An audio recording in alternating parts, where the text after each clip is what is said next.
Fronte á petición de prisión permanente revisable da acusación particular e da Fiscalía, a defensa do Chicle alegará homicidio imprudente. Segundo o relato artellado pola abogada de Abuín, este atopábase roubando gasoil aos camións dos feirantes estacionados na zona do Areal durante a madrugada do 22 de agosto de 2016.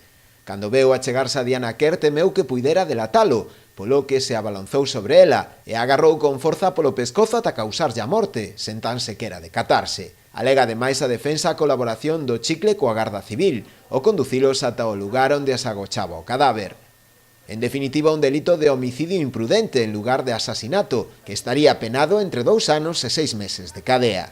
Nada que ver coa petición da acusación particular e da Fiscalía, que solicitaba prisión permanente revisable por un delito de asasinato, outros 20 anos por detención ilegal e 12 por agresión sexual, así como tamén o pago dunha indemnización de 290.000 euros á familia da vítima.